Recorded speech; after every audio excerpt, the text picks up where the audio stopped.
que o Senhor nos dê graça, nos abençoe. E eu vou pedir para você abrir a sua Bíblia no Evangelho de Mateus, o capítulo é o de número 14. Mateus, capítulo de número 14, dos versos 22 ao 32, uma leitura de alguns versículos, né, para dar base aqui para algumas coisas que eu quero pensar junto com vocês, uma reflexão que eu quero trazer. Se começar a travar muito, gente, eu já te informo aqui que terminando eu deixo disponível, tá bom? No meu perfil. Normalmente a gente vai deixando disponível. Acredito que se você perder alguma coisa, depois você consegue recuperar. Mas como oscila muito, permaneça com a gente até o final, tá bom? Nós temos aqui 25 aparelhos conectados. E aí eu peço que você seja persistente, tá bom? Porque como oscila, eu acredito que daqui a pouquinho vai estar tudo normal. Tá bom? Para quem não sabe, o Marcelo que acabou de louvar o Senhor é o meu irmão. E antes, o Marcelo era irmão do Márcio. Agora é o Márcio que é irmão do Marcelo, né? Porque o Marcelo tem sido usado de uma maneira muito especial através da música. É um moço de Deus. E quando louva, o Senhor realmente usa a vida dele para nos abençoar, né? E assim que eu me sinto após ouvir esse louvor, essa ministração, me sinto abençoado. E acredito que com você também é da mesma forma.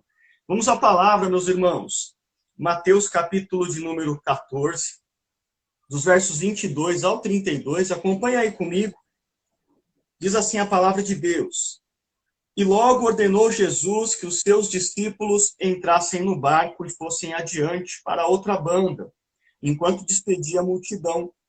E, despedida a multidão, subiu ao monte para orar à parte. E, chegada já a tarde, estava ali só. E o barco estava já no meio do mar, açoitado pelas ondas, porque o vento era contrário. Mas, à quarta vigília da noite, dirigiu-se Jesus para eles, caminhando por cima do mar. E os discípulos, vendo caminhar sobre o mar, assustaram-se, dizendo: é um fantasma! E gritaram com medo. Jesus, porém, lhes falou logo, dizendo: tende bom ânimo, sou eu, não temais. E respondeu-lhe Pedro e disse: Senhor, se és tu, manda-me ir ter contigo por cima das águas.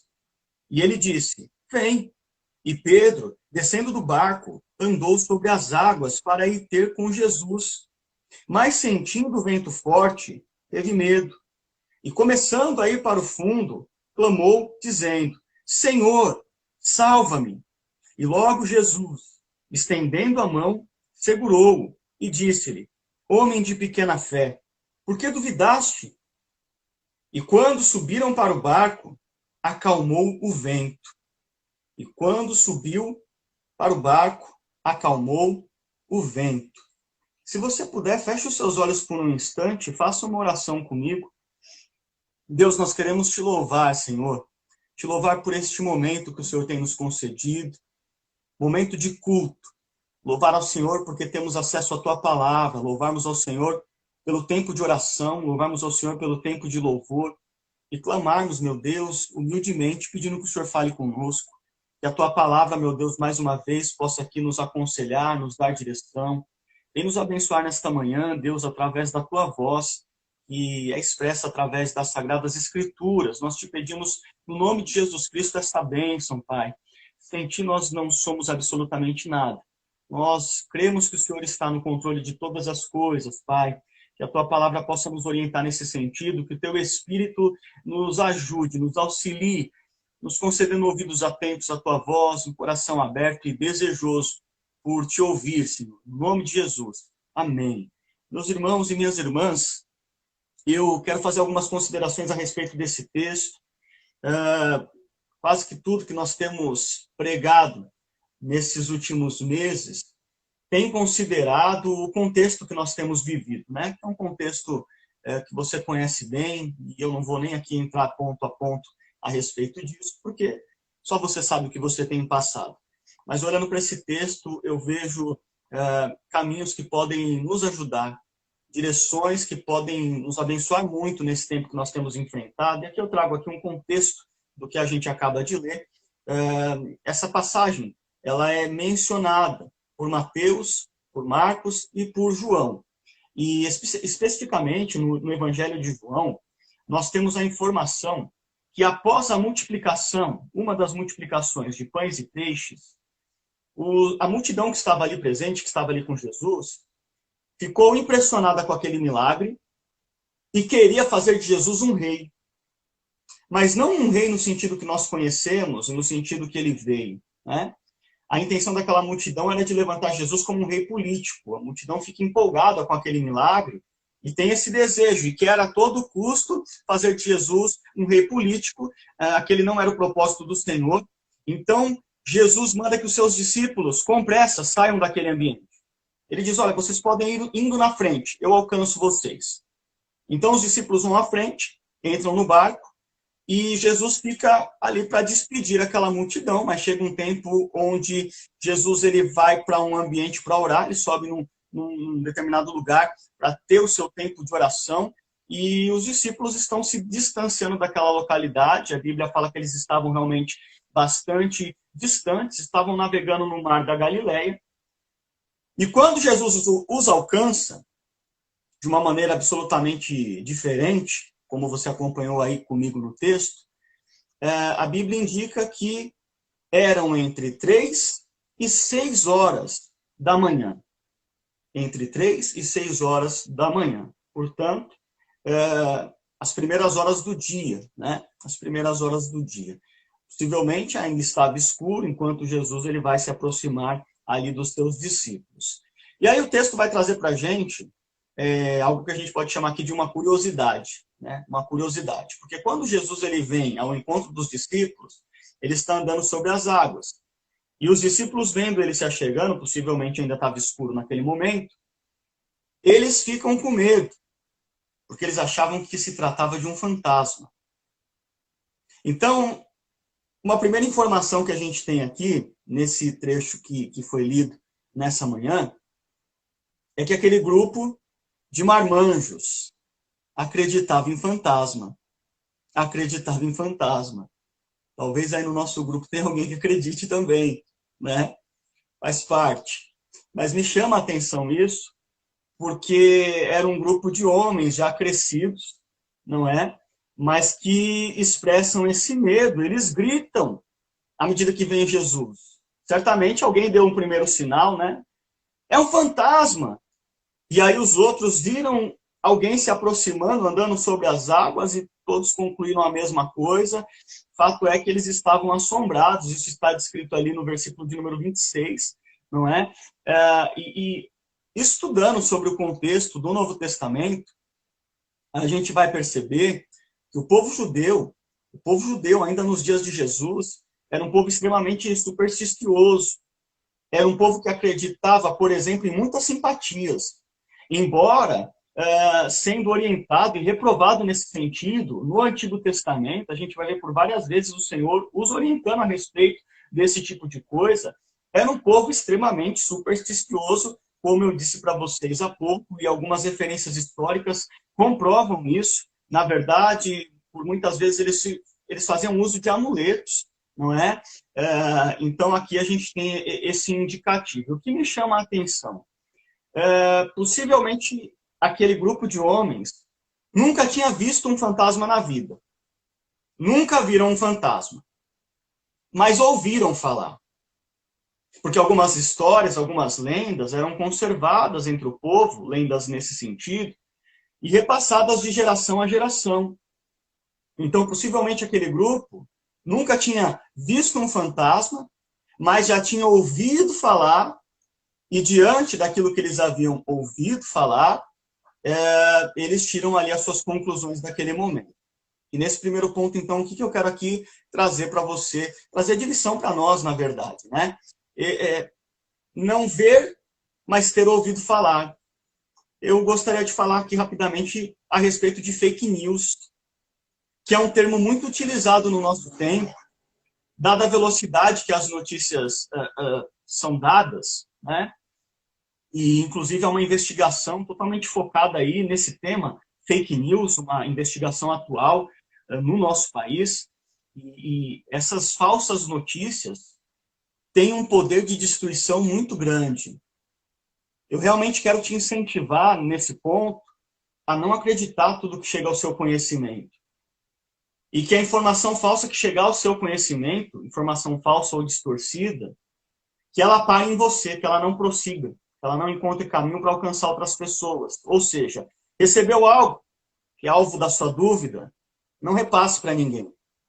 Eu me lembro que alguns anos atrás, na Baixada Santista, se não me falha a memória, uma mulher foi assassinada por conta de uma notícia falsa. Circulavam boatos e imagens de que havia uma mulher ali na vizinhança raptando crianças, matando crianças para rituais de magia negra. E aí alguns moradores identificaram uma moradora que passava ali na localidade e alguém disse, é ela. E os moradores mataram, assassinaram aquela pessoa por conta de uma notícia falsa. Então quero aqui chamar sua atenção para esse ponto, porque nós temos vivido um momento muito tenso na nossa nação. Aliás, um momento tenso de uma maneira global, né?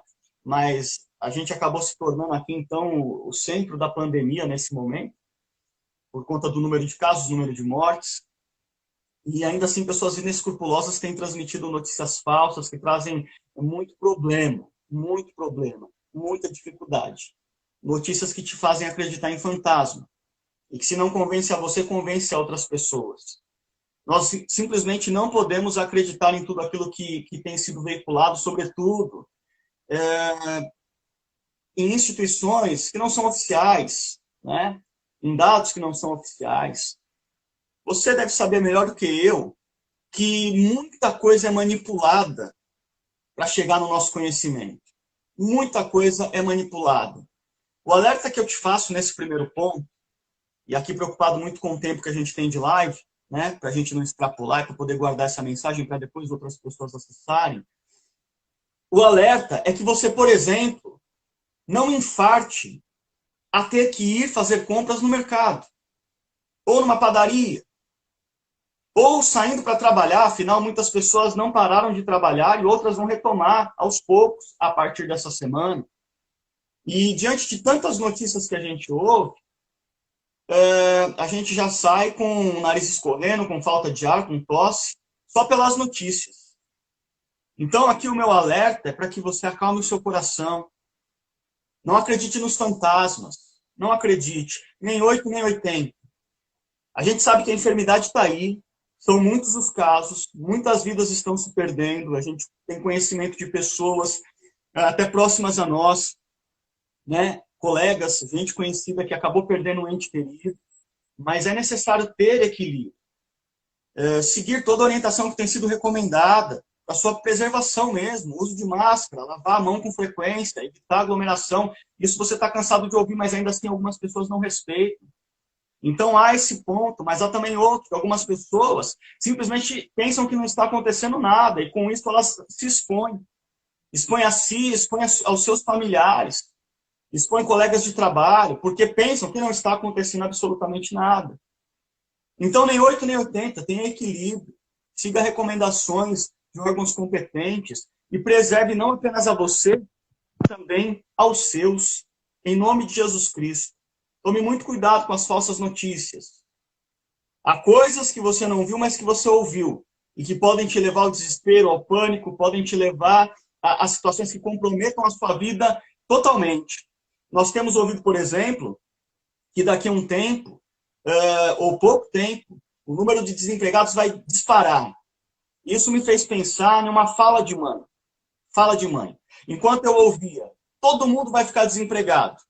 As últimas notícias que eu li a respeito desse tema. Todo mundo vai ficar desempregado.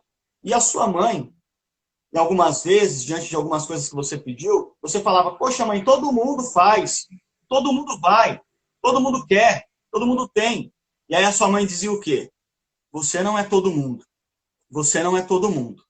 E a respeito desse tema, por exemplo, de desemprego, enquanto todos estão dizendo, todo mundo vai ficar desempregado, todo mundo vai ficar doente, todo mundo. Eu quero dizer para você, fazendo uso dessa fala de mãe, você não é todo mundo. Você não é todo mundo. Eu ainda acredito em um Deus que te guarda. Eu ainda acredito em um Deus que te livra. Eu ainda acredito em um Deus que te protege.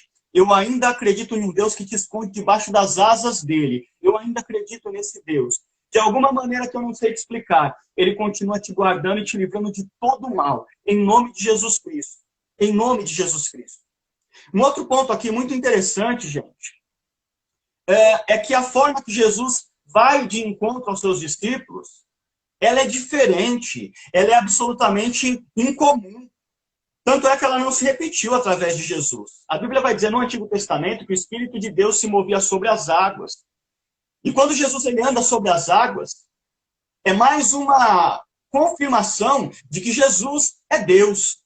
Jesus é Deus. A exemplo do que aconteceu no Antigo Testamento em Gênesis, quando o Senhor pairava sobre as águas. Aqui nesse texto que nós acabamos de ler, lá está Jesus andando sobre as águas também. Jesus é Deus. Jesus é Deus. E essa maneira de Jesus se aproximar dos discípulos é uma maneira absolutamente incomum. Jesus está andando sobre as águas. Olha só a descoberta, então, que descoberta extraordinária da parte dos discípulos e da nossa parte, da nossa geração. Olha só que descoberta interessante. Enquanto Jesus está andando sobre as águas, nós descobrimos que o nosso Jesus Cristo faz coisas incomuns. Coisas incomuns. E aí eu chamo a sua atenção para o seguinte ponto. No meio de tudo isso que a gente tem vivido, no meio desse caos, a gente pode dizer que a gente está vivendo um caos. Eu conheço gente que trocou de carro. Eu conheço gente que, com causa, há tanto tempo parada na justiça, teve a resposta exatamente nesse tempo. E uma resposta positiva. Eu conheço gente que tem recebido uma provisão financeira da parte de Deus, de uma maneira milagrosa, de uma maneira com a qual não contava. Eu conheço gente que nesse tempo tinha ficado desempregado e conseguiu trabalho. No meio de tudo isso, Deus abriu uma porta. Eu conheço gente que teve o casamento restaurado. No meio de tudo isso.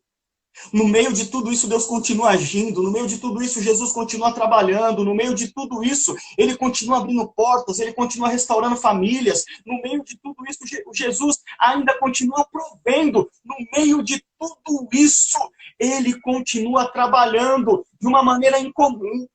De uma maneira que nós não contávamos. Mas o Senhor continua agindo. Por isso nós podemos glorificar o nome dEle em todo o tempo. Porque Ele não deixou de agir. Ele não deixou de fazer do jeito que eu não espero, no momento que eu não acredito que vai acontecer nada, e lá está o Senhor fazendo, e lá está o Senhor fazendo, e lá está o Senhor fazendo. O que eu quero te dizer nesse ponto é que Jesus ele age muitas vezes de uma maneira incomum, de uma maneira que nós não entendemos, e age para o nosso bem. Nós somos prova dos milagres do Senhor. Nós somos provas do milagre do Senhor. Ele é poderoso. Ele é grande, Ele é maravilhoso, Ele é tremendo. Ele continua trabalhando. Ele continua trabalhando. Interessante, meus irmãos, que quando os discípulos avistam e Jesus diz, olha, não tem mais, sou eu. E aí Pedro, como já era o hábito dentro daquele grupo, Pedro tomando a dianteira, a iniciativa, Pedro vai dizer, se é o Senhor mesmo, manda eu ir ter contigo. Ao que Jesus diz, vem. E a Bíblia diz que Pedro vai andar sobre as águas. Pedro andando sobre as águas. Pedro dá alguns passos, mas à medida que o vento fica mais forte, ele tira a atenção do Senhor. Deixa de olhar para o Senhor, deixa de estar atento ao Senhor e passa a estar atento ao vento, ao som do vento. E a Bíblia diz que Pedro tem medo. E começa a afundar. E à medida que ele começa a afundar, ele exemplifica para nós momentos onde nós perdemos o controle. E é interessante que, a exemplo de Pedro, nós muitas vezes estamos andando sobre as águas, pensando em dificuldades que enfrentamos, dificuldades nas quais muitas pessoas já teriam abrido mão de tudo, já teriam desistido. E nós, enfrentando dificuldades semelhantes, muito parecidas, nós estamos andando sobre as águas enquanto estamos olhando para Jesus. Mas em algum momento algo tira a nossa atenção de Jesus e aí a gente passa a dar atenção para o vento. E aquilo faz com que nós tenhamos medo. Aquilo faz com que nós tenhamos medo e assombrados nós começamos a afundar. Tudo isso resulta em perdermos o controle. perdemos o controle. E é interessante a gente pensar que, na verdade, nós nunca tivemos o controle de nada. A exemplo de Pedro. Talvez tenha passado pela cabeça de Pedro que, enquanto ele andava sobre as águas, ele estava no controle. O vento provou para ele que ele não estava e ele acaba afundando. Acontece algo muito semelhante com nós, quando nós chegamos à conclusão de que nós nunca estivemos no controle de absolutamente nada. Essa é a verdade. Mas há aqui algo que acalenta o nosso coração. Todas as vezes que nós perdermos o controle, Jesus se manterá no controle. A primeira coisa que Pedro faz quando começa a afundar é chamar pelo Senhor, é pedir socorro. E talvez isso seja o que mais você tem feito nos últimos tempos. Pedir socorro, clamar ao Senhor. Da mesma forma que o Senhor estendeu a mão para Pedro, Ele está estendendo a mão para você nessa manhã. Jesus está estendendo a mão para você hoje. Para você que perdeu um controle que na verdade nunca teve. É importante que eu te alerte. Jesus continua no controle de todas as coisas, inclusive da sua vida. Inclusive da sua saúde. Física, emocional e financeira. Basta que você continue olhando para Ele e clamando a Ele sempre que for necessário. A mão do Senhor ainda está estendida e ela vai te tirar dessa. A mão do Senhor ainda está estendida e ela vai te livrar desse momento. A mão do Senhor continua estendida e Ele vai te erguer. Ele vai te tirar desse mar de dificuldade. A mão do Senhor continua estendida. Se apegue à mão do Senhor nessa manhã, meu irmão. Se apegue à mão do Senhor nessa manhã, minha irmã.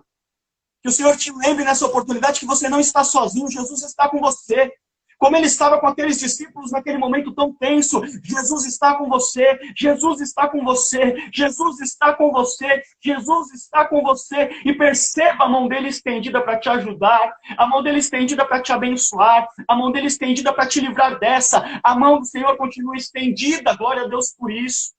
Seja exaltado o nome do Senhor por isso. Ele sempre esteve no controle e Ele continua no controle de todas as coisas. Um dos primeiros versículos que nós lemos nesse trecho do Novo Testamento, de Mateus capítulo 14, nesta manhã, um dos primeiros trechos vai dizer que o barco era açoitado pelas ondas. O vento era contrário. E quantos ventos contrários você tem enfrentado? O seu barco tem sido açoitado de uma maneira violenta pelas ondas. Mas aquele que anda sobre as águas está no controle de todas as coisas. Jesus, com uma ordem, acalmou o vento.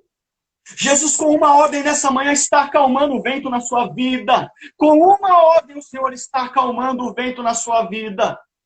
E eu percebo que Jesus, nesse momento, está acalmando o vento que estava acontecendo dentro de você. O desespero, o pânico, o não saber o que fazer. Com uma palavra, Jesus, nessa manhã, está acalmando o vento que estava acontecendo dentro de você. Jesus acalma o vento. Jesus acalma o vento. O que demonstra que Ele está no controle. Ou seja, exaltado o nome do Senhor, Ele está no controle total. Dentre as muitas superstições que o povo do Novo Testamento tinha, estava a de que o mar, as águas, na escuridão, representavam o caos, representavam o domínio do mal. E é o que nós temos visto no contexto que temos enfrentado. O caos. Parece que o caos está instaurado e o mal tem exercido domínio. Mas eu quero lembrar a cada um de vocês nesta manhã que o domínio ainda é do nosso Senhor. O domínio ainda é dele. E se o domínio é do nosso Senhor, a vitória é nossa. Em nome de Jesus, o Senhor há de te dar vitória. O Senhor há de operar um milagre. O Senhor há de te sustentar. O Senhor há de abençoar a sua casa. O Senhor há de conservar você com saúde. O Senhor há de conservar a sua esperança, a sua fé. Mãos estendidas e uma ordem. Vento, acalma. Vento, acalma. Vento, acalma. Em nome de Jesus. Que você possa sentir a presença dele nesta manhã. acalmando o vento que você tem enfrentado. As ondas batendo no seu barco já não te assustarão mais, a ponto de você achar que é um fantasma no controle. Não, em nome de Jesus, acredite na sua vitória. Em nome de Jesus, acredite que você vai superar isso. Em nome de Jesus, acredite que você vai chegar no seu destino final. Afinal, há muitas coisas ainda para você fazer. Há muitas coisas ainda para você fazer. Não vai acabar tudo agora não, em nome de Jesus. E se porventura alguma porta se fechou, eu profetizo para você que em nome de Jesus, uma porta melhor será aberta. Em nome de Jesus, uma porta melhor será aberta. Deus há de te dar estratégia, caminho, direção. E você vai superar isso. Você vai superar isso. Você vai superar isso. O Deus que nunca te abandonou não vai fazer isso agora. No meio de uma pandemia, no meio de uma crise. Não. Ele continua com você. Ele continua com você. Ele continua com você. Ele continua com você. O Senhor nunca te deu motivo para desconfiar dele. O Senhor nunca te deu motivos para você achar que ele tinha te abandonado. Nunca. Ele está no controle, ele está andando sobre as águas, ele está com as mãos estendidas. E isso basta para que o seu coração se acalme no meio de tudo isso. Em nome de Jesus. Fique com essa palavra.